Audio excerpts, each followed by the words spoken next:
Good morning, I'm WaywornWyrm, and welcome to my channel. And welcome to Hoard of the Dragon Queen, Episode 5, Into the Mill. Two guards came into the small room the party was resting in at around 2 in the morning. You're needed by Governor Nighthill as soon as possible. Uthal looked up at the guards.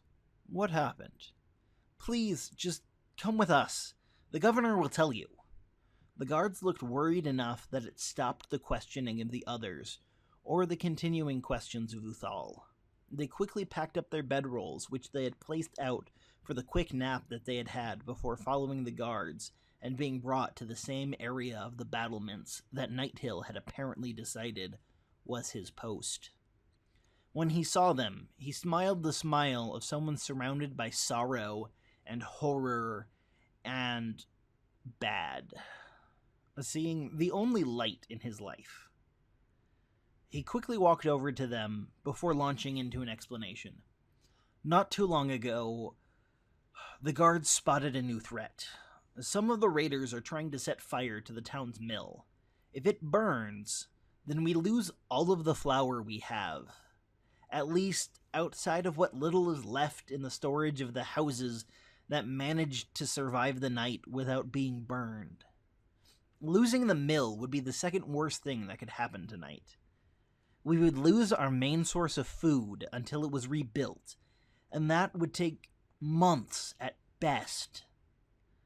That would also halt almost all progress on rebuilding, and would reduce this town to nothing more than this keep, probably until next year. I'm digging as deep as I can to find enough able-bodied men and women to protect the mill. But it's gonna take a while with how short we are on people after the dragon attacks. There's no telling if the mill will still be standing by the time I can get any force there. Can we ask of you at least one more favor to go and save our mill? As he looked from one face to another, it was clear that he knew he was asking a lot, but in each face he saw resolve and a nod to affirm that they were here to help save his town. Good, he said after he had gotten confirmation from each member of the group. I'm glad to hear it. Now, the best move is to leave out the Sally Port and travel that way. Not only is it shorter than using the creek, but they've started patrols along the creek now, and we are quite hemmed in. They haven't put together the pipe and your mode of escape yet, but it will not be too long before they do. And I don't want to give them any reason to think of that pipe and put it together quicker. When you're ready to leave, we'll start a diversionary assault from above the front gate. It will look like we are about to sally out the main gate, and will hopefully draw them all toward the main gate and leave the way free for you. They all nodded their assent and quickly made their way to the room just inside the sally port and waited for the telltale signs of a battle starting. It was not long before they heard those noises, and also they heard a large number of people move away before they flung open the door and ran out, with Morn closing it behind him. After they were well away from the door, it became clear that not everyone had left. 4 humans in robes with scimitars drawn, and an armored man with a shield and a spear formed up in front of them. And where do you think you're going? The man in armor spat. Garrett was quick. He didn't even wait for what came next, as he pulled out his sword and rushed at the armored man. As he reached him, the man put his shield out in front of him, kneeling down to block the halfling's blow, and Garrett just smiled at this. It was exactly what he wanted to have happen.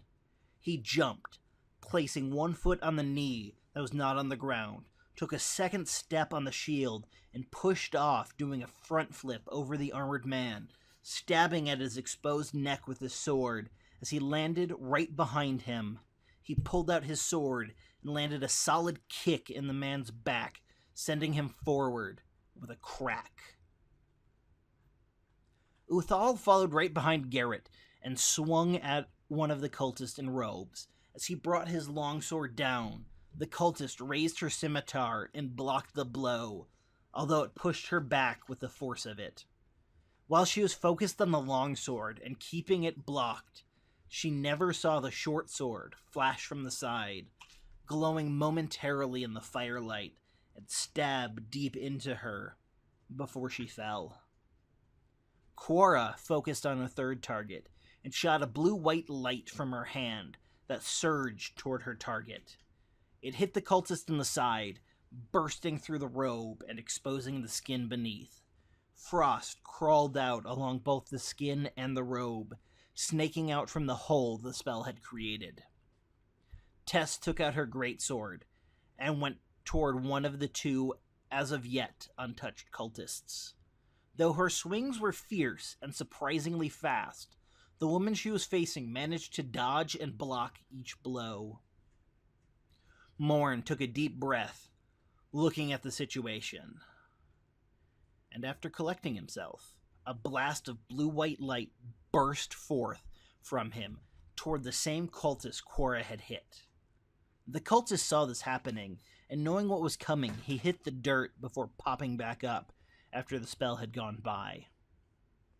The cultist that was fighting with Tess swung out with her scimitar, but as she did, she took too large of a swing and left herself open for Tess to quickly counterattack. And she did counterattack, her sword sinking deep into her opponent as she collapsed to the ground from momentum of both swings. The one that Quora had hit moved over to Garrett, surprisingly slowly for a human, and swung at him. He was able to find an opening in Garrett's defenses, cutting a shallow cut across his chest. The last cultist rushed Uthal and tried to land a solid blow, but was unable due to Uthal's expertly timed counters. Mara pulled out her mace and calmly walked up to the cultist attacking Garrett. "Excuse me," she said simply, before swinging down with a strong backhand attack with her mace. The man made the mistake of looking up and back at Mara as she swung, and her mace struck him in the jaw, and a large snap rang out as she made contact, and he fell limply to the ground. "Thanks," Garrett said, before running off to the one next to Uthal and stabbing into them with his sword. Using the sword as a leverage point, he pulled himself up and swung around them, landing a heavy kick to their face before they fell to the ground, with Garrett rolling free before collecting his sword. Uthal then moved to the one fighting with Tess, and he let them have it with both blades. He made short work of them, with his two blades flashing, and finished the battle. They quickly moved on, deeper into the burning town, ducking down alleys as they could, and avoiding the main road through town. Even still, before they could reach the mill, they were caught in the open of a small square by a patrol of 3 robed humans. The one in the lead went first, and pulled out its mace and pointed at Tess and simply said, "Grovel." Tess bent forward for a second, but then straightened back up. The leader frowned at this, and then yelled, "Attack!" The cultists pulled out their scimitars and ran forward at their leader's command. The first one slashed deep at Tess and hit her solidly, cutting a large gash in her side that bled freely. The second one attacked Uthal, and also managed to find a weak spot in his armor, slicing into him. Then it was Uthal's turn to go on to the attack. He cut deep into the cultist with his longsword, and watched his foe drop to their knees, and he stabbed at them with his short sword, only for the attack to be blocked. The cultist struggled back to its feet, continuing to block both of Uthal's blades. Unfortunately for the cultist Uthal was fighting, they never noticed the halfling approach from behind and slide a short sword into them. Their eyes went wide as Garrett pushed, and blood splurted from their mouth before they collapsed.